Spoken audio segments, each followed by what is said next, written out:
Hey Siege fans! I'm your host Seltzer, and it is my pleasure to welcome you to Operation Shadow Legacy, the biggest season yet to come to Siege. We're still coming at you from the comforts of our own homes, and we're excited to share what's coming up with the help of our very own Ubisoft news team. They've put together a quick look at what's in store today, starting with our newest operator.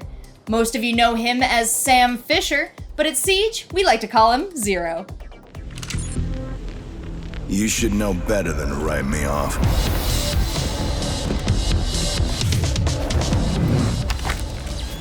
August cam placed. In Operation Shadow Legacy, a legend steps out of the darkness and into the light as Sam Fisher comes to Rainbow Six Siege. Armed with a powerful new intel gathering gadget, a deadly new assault rifle, and a gruff demeanor honed over years of fieldwork, Fisher steps into his new call sign, Zero, with all the swagger you'd expect from an icon. Perfect shot. But Shadow Legacy is about more than one operator. It's about a whole host of gameplay modifications that will change the way you play Siege. Ping 2.0, new and updated optics, a hard-breaching secondary gadget, pooled reinforcements, and map ban, plus the match replay alpha phase on the test server are just some of the updates that, along with a rework of the scenic Chalet map, will ensure this season has a lasting legacy. It starts with Sam Fisher joining Team Rainbow as Zero, a medium-speed, medium-armor attacker. His SC-3000K assault rifle may look familiar to fans of his previous work, and it's right at home in Siege with a variety of optics to suit your preferred style.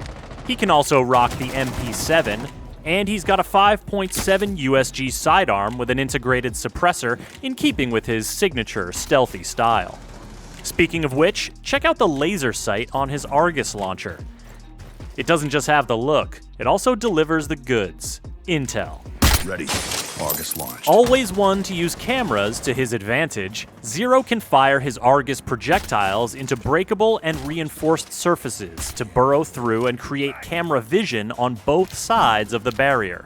Walls, floors, hatches, and ceilings are all potential peak points for Zero and his allies. And though the two-way cameras can only look in one direction at a time, there's no more versatile way to get a look into a room the defenders don't want you to see. Even if they can't burrow all the way through, Zero's camera projectiles will still stick into most surfaces, opening up a world of possibilities for cheeky new camera placements. Cam deployed. And it's not just intel they'll be gathering. Each Argus projectile can fire a single laser to destroy enemy gadgets or deal minor damage to enemies themselves. Zero's gadget is a powerful new tool for the attacking team, so defenders will want to keep their eyes and ears peeled. The projectiles make a distinct sound when burrowing into place, and can be easily destroyed with a bullet. Electrified surfaces will destroy the projectiles on contact. Also, mute jammers will keep them from functioning, while Wamai and Jaeger's gadgets will snap up any that fly by. Cam in position. But with so many places to deploy his gadget from relative safety, and so many ways to put it to use, Zero is sure to make his presence felt on Team Rainbow. The map you've been seeing here is likely familiar. I mean, who hasn't spent time in an expansive remote chalet surrounded by snow-capped peaks? The Chalet map rework brings some new navigation options to the venerable retreat, notably the ability to rappel all the way up and traverse the rooftop. There are some interior renovations as well, including one window you'll definitely want to watch out for, but we'll leave it to the level design team to tell you more. In fact, there is so much going on in Operation Shadow Legacy, we're going to have to let the developers take it from here. Big changes are afoot, folks. Don't go anywhere. I told you it was a big season. Now let's dive in and take a deeper look at our map rework. Chalet, here we come. Coming back to Chalet was really exciting, and it brought me back to my earlier years playing Rainbow Six, going through the woods with my squad, going towards the objective. And that's the same kind of feeling I have right now when I look at Chalet. Things we wanted to improve was the objective, making it a bit more fair on attack, And on defense, making it a bit more interesting. The way you attack the map now is completely different than before. Simply because we added rappels in the map, you can move on the roof. That's completely different. The way you get line of sights into rooms and stuff, it's a simple thing, but for the map, like, it changes the whole dynamic.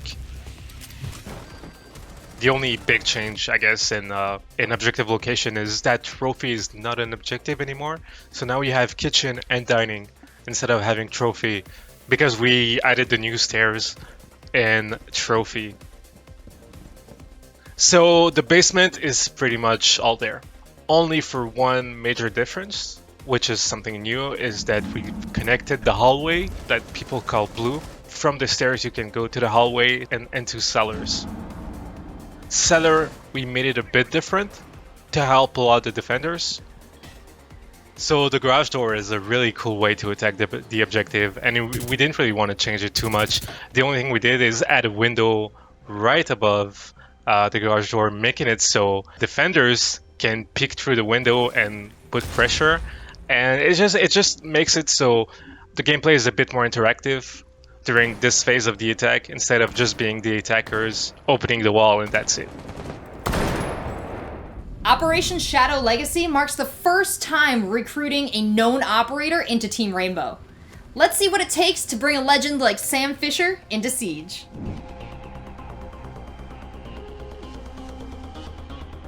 There is a lot of elements in the Sam Fisher fantasy that revolved around the Sam Fisher Splinter Cell gameplay of infiltration, of stealth, against AIs. Those elements, we had to interpret them in a way that would fit a PvP game like Rainbow Six Siege.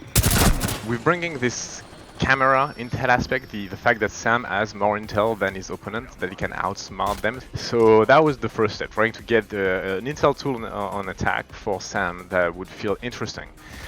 And that's when we came up with this idea of just, how can I look in the next room? How can I have an idea what's happening on the other side of the wall?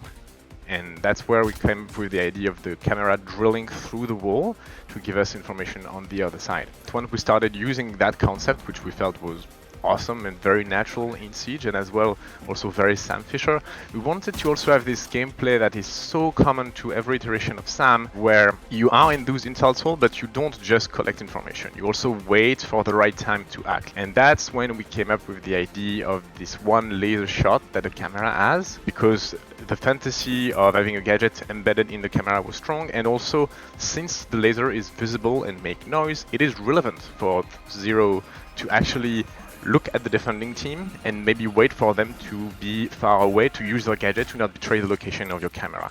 And that gameplay of being in a cam and watching the defender pass by and wait for the right time to use the gadget is, to us, very Splinter Cell. But the core role of Sam here is definitely going to be intel gatherer. And as a result, one of the parties thrives very much, like he's really good at flank watching. Flank watching is really a strong suit. At the same time, we made a kit for him that would allow him to get rid of a lot of utilities. Defending team does not have access to IQ, so we could not afford to have those cameras being as subtle as Valkyrie, for example, and we had to make them more visible. So when they land, they make a distinct thud. They are bigger than a Valkyrie cam, they are a very distinctive shape, like a decal around it, so if you look for it as a defender, you should be able to find it. And it might be difficult to catch them with a regular mute jammer. Mute jammer are efficient at catching drones because you can funnel them through doors, drone holes, etc. So it's a pretty great way to go around a mute mode setup, for example. It is still a projectile. Jaeger and Wamai will interact with it just the same, which, depending on how you see things, might be a counter to Zero himself or to Wamai and Jaeger based on how much utility you bring. We're bringing a new weapon, and not just any new weapon. We're bringing the ST3000K, which is for us the iconic weapon of Splinter Cell. You're gonna recognize it right away by like the way it looks, the way it feels, and yeah, it's pretty great. It's definitely for us part of the Splinter Cell package, and it was really enjoyable to have that. But we didn't stop there. Like, we wanted to give you an option that would come maybe at a surprise and something very enjoyable for our community, and that would fit with what we see in this character, and that option is the MP7. This time with magnification. There is definitely buzz and a lot of research that went into it. Like, we put a lot of research into all our operators, but this is like, it was already an established character. So we had to go through and pick and choose, okay, what are we keeping? What are we redesigning? What is essential to the core? So it was a little bit intimidating because he's such a big character. We have an in-house Sam Fisher expert, so we made sure I checked in with him pretty much every step of the way. So Sam Fisher's new codename Zero, it's a sign of respect. Zero and Zero Alpha are actually call signs given to the net controller or commander. So it indicates his seniority. Harry is a psychologist. He doesn't have that military experience that Sam does. And coming in as an instructor, he's going to teach the rest of the guys a thing or two. So he's our first member of the ROS, Rainbow Operational Staff. My headcanon is always just Sam Fisher sitting in the back of the room with a coffee. He just doesn't say anything. He just looks at you and then walks away. Just pure judgment. Now, if it hasn't sunk in yet that this season's a little bit different, we're about to make it crystal clear. This new era of Siege is kicking off with a ton of core gameplay modifications that are going to change the way you play. Here to tell us more are some of our wonderful developers from Montreal and Barcelona. First of all, we're introducing 2 new sights, a new red dot and a new holographic sight. We are also bringing in 2 new scopes, one of it which is going to be at 1.5 zoom level, the other one is going to be at 2.0 zoom level. We are also changing the ACOG a bit. We're reducing the zoom level to 2.5 from 3.0. We are also keeping the 3.0 level. We're going to change the reticle and aesthetic inside of the scope, and it will also be distributed on DMRs. So yes, it's going to provide us with a new balancing tool for kits and provide you with different experience. So once the TS hits live for Shadow Legacy, feel free to hop in and provide us with some feedback. I hope that people find new favorites. They will rediscover some weapons that they discarded before because they didn't have the ACOG. Now with a 1.5x, maybe they'll discover like this weapon is crazy good and they'll have a new favorite. One of the most exciting one has to be the 1.5 on the Vector. It would have been too good to have an ACOG on it, but the ability to give a 1.5 and actually use the range, it's incredibly fun. With those new sights and scopes, we're also bringing in more customization for the players. You will be able to customize the sensitivity of each of those zoom level. So if you want to have a super quick 12x and a super slow 5x, nothing is stopping you now. Instead of having 2 global options, one for regular sensitivity and one for sensitivity while aiming down sight, we are keeping the global sensitivity, and we are also increasing the amount of sliders that you have control over. So you will have a slider for the 1x, you will have a slider for the 1.5, 2.0, etc. So more control for the players. We are introducing the accessibility tab in the option menus. So this will be the last tab that you see. When you open this, you will have plenty of choice for colors of your reticles. You will be able to choose from colorblind types or simply pick a colors among the choices. And one of the other things that we will bring to this customization is the opacity level of the reticles. You can open this menu and this tab while you are in game, and then you'll be able to change it whenever you want. So just like we mentioned at the 6th Invitational, we want to make new content for everyone to enjoy. This will also allow the balancing team to have more tools to balance the weapons, kits, and operators. So yes, making sure that every operators have fun options and fun guns. In live, each defender has 2 reinforcements to deploy, so it's an individual amount of reinforcement. And with the new system of reinforcement, we have replaced this individual amount by a common pool of reinforcement. That means you have 10 reinforcement at the beginning of the round, no matter how player starts the round. If a player is disconnected or leaves the game, you have still 10 reinforcement available for all the team. Some operator has a lot of utilities to put in the environment. So no operator that are less to do during the preparation phase can focus on reinforcement, for example. Roamers can reinforce more than 2 hatches. It's globally, even in a PvE, for the Protector stage, we have implemented also the reinforcement pool. Improvement of the preparation phase is still an important axe for us, and we will continue to work on that in the future. Right now we have only hero pin, but with new pin system, you just have to pin the gadget, and there was an icon tells you which gadget is there. So when you pin enemy gadget, you will be able to also reveal operator's identity on top of the screen.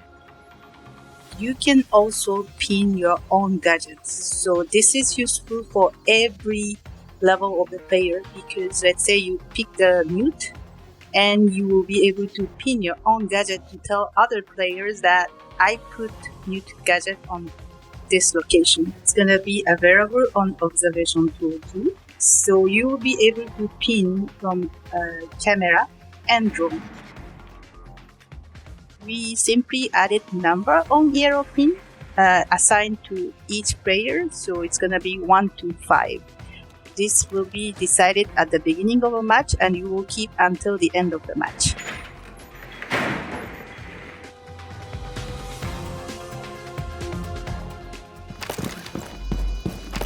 So in the past few years, we saw that the attacker's composition is quite rigid, and bringing a hard breacher is a must, and we would like to ease it a little bit. And with the secondary gadget, the attackers don't need to bring a dedicated hard breacher, and maybe it can lead to some more exotic picks. So the Heartbreak Charge, it's a bit slower, and the hole it makes is also smaller. It's still gonna be enough to vault through or crouch walk through, but you cannot just run through it.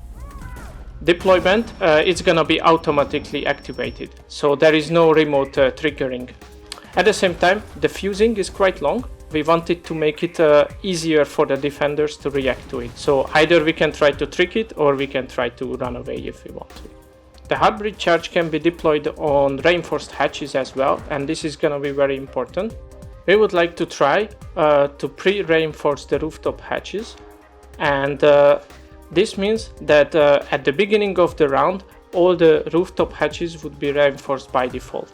This would give the defenders new opportunities and new defense strategies, because now they can decide to commit to defend those hatches with the help of Kite, for example. We would like to put it to test server and let our players give it a spin. If it doesn't work or players don't like it, we are ready to revert it.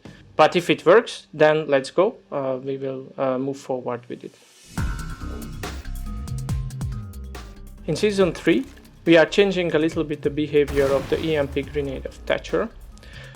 As of now, in the game, Thatcher's EMP grenade can have multiple effects on the defender's gadgets. Some of them are destroyed right away, and some of them are disabled for a certain amount of time, and then they come back to life. We would like to unify this, and from Season 3, all the defender in-world gadgets will be disabled instead of destroyed. The bandit tricking will change a little bit because of this. Thatcher's gameplay is gonna be more interesting. It's not gonna be just like I leave an EMP here and then everything is cleared and I can just go to the other side of the map. Timing is gonna be important, and to play together with the breachers, with the rest of the team.